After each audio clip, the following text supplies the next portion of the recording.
J'ai récemment posé sur l'un de mes réseaux sociaux la question de savoir, pour une société, qu'est-ce qui est le plus important? Cash flow ou alors le résultat net? Et à cette question, j'ai eu une réponse très pertinente qui était de dire que c'est le cash flow qui est le plus important parce que le cash flow raconte une meilleure histoire que le résultat net. Cette histoire peut aussi être intéressante pour le lecteur des états financiers. C'est pour cela d'ailleurs que l'on a mis en place le tableau de flux de trésorerie. On regarde tout ça après le jingle.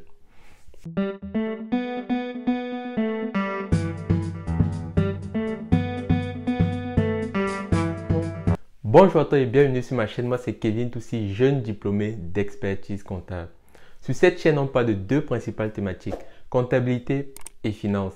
Il est question tout simplement de vulgariser les concepts de base de la compta et de la finance, de présenter devant ensemble les différents métiers que l'on peut y avoir au travers d'interviews notamment, mais aussi et surtout de répondre aux problématiques de ceux qui y évoluent.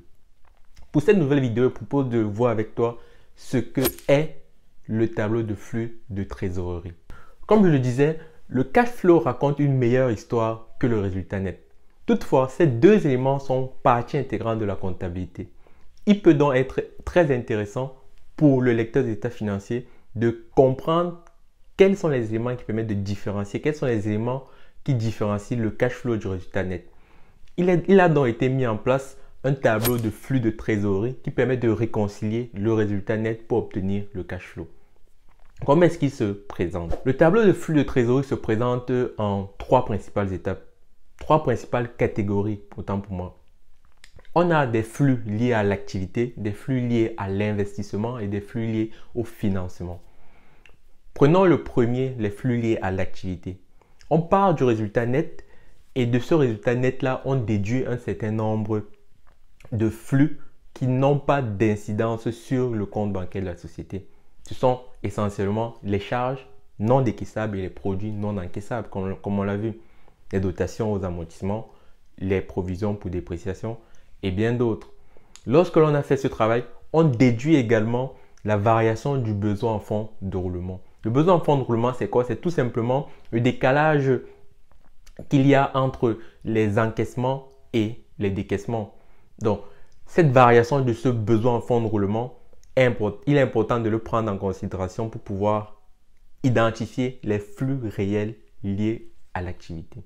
Prenons les deuxièmes types de flux qui sont les flux liés à l'investissement. La société peut avoir investi davantage, elle peut avoir acquis de l'immobilier, des actifs immobiliers, des actifs incorporels.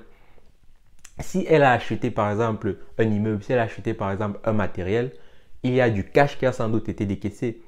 Elle a aussi pu vendre un matériel.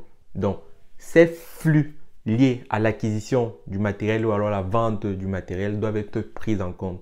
Il ne faut pas non plus oublier de prendre en compte la variation de la dette liée à ces immobilisations-là. Peut-être la société a acquis, a acheté à crédit, peut-être elle a vendu à crédit.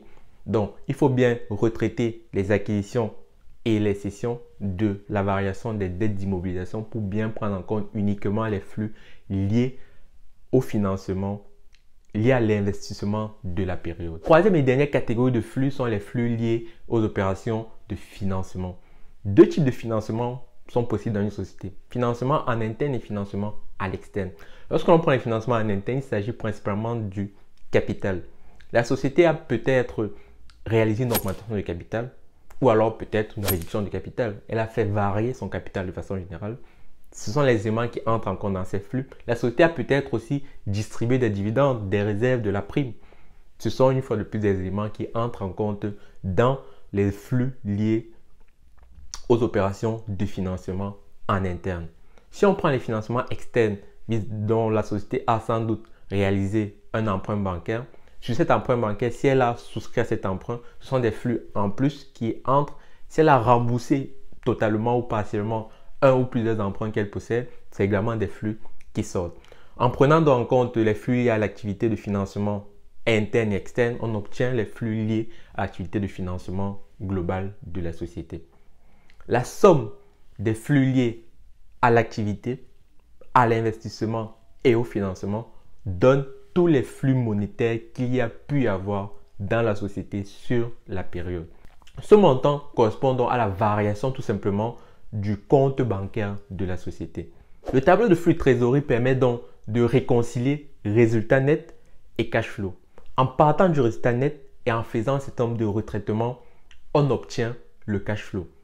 Cette histoire qui est racontée au travers des retraitements, des acquisitions, des investissements, du financement est plus pertinente, plus intéressante que juste d'avoir un résultat net et un cash flow qui a priori ne sont pas du tout liés.